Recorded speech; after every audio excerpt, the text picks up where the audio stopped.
Tiozão chegou! Tiozão chegou! Tamo aí para mais um vídeo, molecada. Vamos que vamos. Agora nesse vídeo vamos falar sobre a história do transporte rodoviário no Brasil. Como que o Brasil adotou o rodoviarismo. Vamos falar todas essas tranqueiras dessas presidentadas tudo aí. Os que investiram no transporte, que fizeram a matriz rodoviária ser a principal, tá? Não esquece, curte o vídeo, compartilha, comenta, se inscreve e ativa o sininho. Ativa a bagaça do sininho. Beleza? Então vamos lá. Mais um tema, mais uma conversa nossa. Solta a vinheta, DJ!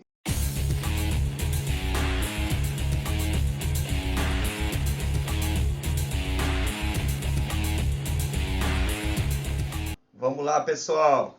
Agora vamos começar a conversar um pouco sobre a história do transporte rodoviário no país, como que a gente chegou a desenvolver mais o transporte rodoviário do que os outros modais de transporte, tá? É história, é chato, mas nós vamos falar, vocês têm que saber, bom ter uma noção de como foi que a gente chegou nessa rodoviária. Ai, mas tio, é chato. É chato, mas vamos ver. Vem com o tio vai explicar para vocês. Tá bom? Vamos lá, molecada. Então, tudo começou com Washington Luiz, tá? O presidente Washington Luiz não é só nome de avenida, não. Ele foi um presidente também do Brasil que de 1926 a 1930 ele governou, tá? Foi um presidente bem mais ou menos, mas ele deu início o incentivo ao início do transporte rodoviário, na realidade ele deu início na construção das estradas, tá? O lema do cara era governar é abrir estradas. Olha que lema tranqueira. Bom, mas enfim, foi baseado nisso que ele deu início à construção de rodovias, tá? Se governar foi só abrir estradas, estava excelente. Mas o lema dele era esse, governar é abrir estradas, tá? Ele construiu a primeira rodovia pavimentada Rio de Janeiro-Petrópolis, foi ele que construiu. Eu pulei, mas não tem problema, agora eu volto para cima. Ele tinha como política de Estado, foi o primeiro presidente a ter como política de Estado a construção de rodovias. Então, por isso que ele é citado, ele é mencionado quando se fala do transporte rodoviário, a gente menciona esse presidente, porque ele foi o precursor de construir estradas como política de Estado, tá? Nós tivemos também o presidente Getúlio Vargas, que governou o Brasil de 34 a 45, ele também deu uma boa contribuição, tá, para o desenvolvimento do transporte rodoviário no país. Em 1937, ele criou o DNR, o Departamento Nacional de Estradas e Rodagens, que existe até hoje, o DNR, tá?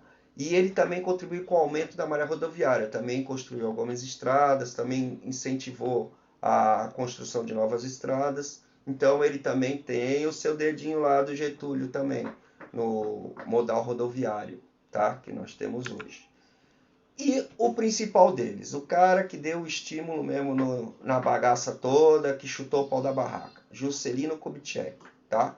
Governou o país de 56 a 60, tá? Ele pegou um momento muito importante, meio conturbado da política, mas o canal não é de política, então vamos falar aqui da importância dele pro modal rodoviário. Então, o governo dele ele tinha um plano de metas, eram 31 metas, tá? O slogan do governo dele, enquanto o outro era governar e construir estradas, o dele é 50 anos em 5. Então, era o Brasil se desenvolver em 5 anos o que demoraria 50 para se desenvolver. Então, ele tinha 31 metas, entre as metas dele estava o desenvolvimento das rodovias e do transporte rodoviário, tá? Com isso, ele fez investimentos pesados na Petrobras, tá? Abriu o capital externo para o exterior, as indústrias automobilísticas americanas, principalmente, cresceram o olho no Brasil, começaram a injetar dinheiro, tá? Aqui, sobretudo a indústria automobilística americana, incentivou, falou, não, pega, toma dinheiro, tal. Depois eles cobraram, mas deu o incentivo inicial para, nessa época, a desenvolver o transporte rodoviário no Brasil. Tá? Outra coisa muito importante no governo do Juscelino, para que se desenvolvesse, sobretudo, as malhas rodoviárias, né, foi levar a capital do Brasil para Brasília. Então, estando lá no centro do país, foi necessariamente obrigatório que se construísse estradas. Né? Se a capital estava no centro, precisou desenvolver a malha rodoviária em volta de Brasília. Tá? E com isso nós conseguimos aumentar muito a nossa malha rodoviária. Tá? Aumentou muito a malha rodoviária, foi construída muitas estradas. Tá? Ele deu realmente um impulso muito importante nesse sentido. Tá? Se foi bom ou se foi ruim, a gente depois vamos analisar isso no outro vídeo. Hoje nós estamos abordando a história, tá? O que levou o Brasil a ter o modal rodoviário no foco principal hoje do transporte de carga no país. Tá? Com isso, logicamente, ele acabou sucateando as ferrovias, então quer dizer, com o desenvolvimento ferroviário, nessa época já começamos a abandonar o modal ferroviário, tá? Que no meu modo de vista é o melhor modal que teria para ter sido desenvolvido no país, mas não foi o que aconteceu. Isso também a gente aborda no futuro próximo. Beleza? Então ele iniciou o sucateamento das ferrovias, que com o desenvolvimento das rodovias, as ferrovias ficaram abandonadas. Tá? E nesse momento, o que acontece com o Brasil? O Brasil deixa de ser um país agrário exportador, que escoava a produção de cana-de-açúcar, de café, através das ferrovias, tá? E passa a ser um país urbano industrial, porque no governo Kubitschek também houve um grande desenvolvimento da indústria brasileira. Tá? Então desenvolveu a indústria, tá? Desenvolveu o transporte rodoviário, a construção de estradas, e isso tudo teve um preço, mas isso também não é assunto para a gente abordar agora. O importante o Kubitschek foi o grande impulsionador do Brasil adotar o modal rodoviário como seu principal modal. Tá? Ele foi quando se falar de presidente, ele foi o cara que deu o boom para isso e para outros desenvolvimentos também, que tiveram depois seu preço cobrado, mas não vem aqui ao caso. E aí chegou uma hora que começou a reverter a coisa. Aí nós tivemos a crise do petróleo de 1970, quer dizer, na época do Kubitschek, quando ele lançou o programa de desenvolvimento rodoviário, o preço do petróleo estava baixo, então conseguiu se desenvolver, o transporte rodoviário era uma forma bem vantajosa de se fazer o transporte, tá? Mas aí veio a crise do petróleo de 1970, aumentou o valor do barril de petróleo, começou a dificultar o modal rodoviário, tá? Para complementar, ainda tivemos a extinção em 1988 do Fundo Rodoviário Nacional, que era um fundo que financiava a construção e a manutenção das rodovias, tá? Então já foi mais uma perda de receita, tá? Porque no governo anterior, por exemplo, no governo do Getúlio, do Kubitschek, o orçamento, 24% ele destinava para a construção de rodovias e manutenção de rodovias. Depois, com a crise do petróleo, a mudança de governo, isso foi se perdendo. Aí, quando extinguiu o Fundo Rodoviário Nacional, acabou de ter o custeio. Da onde tirava o custeio? Não tinha. As estradas começaram a ser abandonadas, tá? Foram sucateadas, e aí começou todo o problema que a gente vem se arrastando até hoje. Tá? Em 1990, a partir de 1990, nós tivemos a privatização de algumas estradas.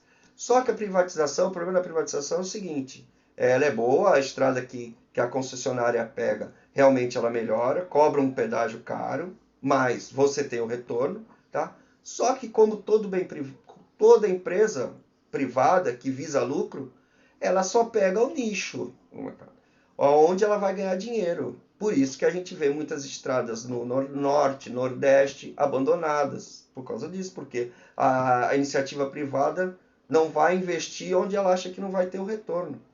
E aí a gente tem esse problema, quer dizer, a privatização ajuda, em algumas partes ajuda, mas não é a solução definitiva.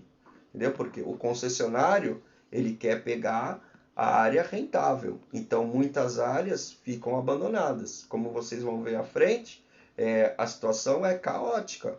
Se a gente for analisar num todo, a situação das estradas brasileiras é caótica. Tá? Hoje, como que nós estamos? A situação atual das estradas brasileiras. Nós temos 1.720.700 quilômetros de rodovias construídas, mas agora, aquilo que eu falei de vocês em relação às privatizações, que só pegam o nicho, só pegam aonde é vantajoso para eles. Apenas 12,4% das estradas são pavimentadas. De novo, molecada, 12,4% apenas das estradas é pavimentada. Isso é nada. E por aí a gente vê quantas, por aí você pode ter a noção como são periféricas as estradas no Brasil, tá? E ainda para piorar, ainda teve uma queda de investimento nos últimos anos, troca de governo, toda essa transição aí política que a gente está vivendo. Então, teve queda de investimentos. Hoje se faz manutenção na estrada apenas para trafegar. O que é isso? Tapa buraco. O Brasil hoje só tapa buraco na estrada e tapa mal e porcamente. Você tapa o buraco hoje, daqui a uma semana aparece de novo. Porque não se investe nas estruturas. Os problemas estruturais das estradas não são sanados. Então a gente vai lá, faz aquela maquiagem, mesma coisa que a gente vê nas cidades, na maioria das cidades brasileiras, que faz. Vai lá, tampa o buraco, no lugar do buraco aparece uma lombada, né? Porque o conserto que eles fazem no asfalto fica pior do que estava antes. E na primeira chuva faz o buraco de novo. E assim, por quê? Porque se sana o problema para trafegar. Nós não sanamos o problema estrutural das estradas. Muitas estradas têm problema estrutural, precisa refazer o asfalto, qualidade do asfalto, duplicar as estradas, todos esses problemas estruturais, apoio para os caminhoneiros na estrada, pontos de apoio. Então, muita coisa para se mexer. É difícil, ninguém vai resolver. Não vai, mas se não começar, não resolve nunca essa bagaça.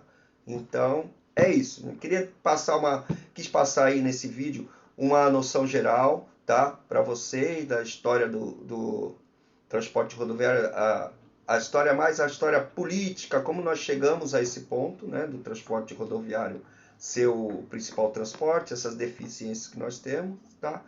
Taca o dedo na bagaça, se inscreve, clica, curte o tiozão.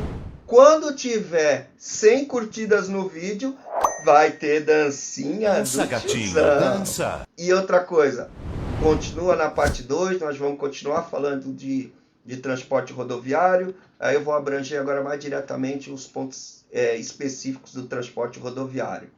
Legal, molecada?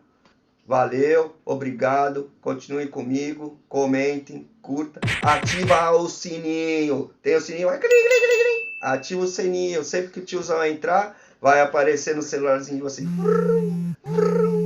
tiozinho tá lá, beleza? Valeu, obrigado pelo apoio, molecada, tamo junto.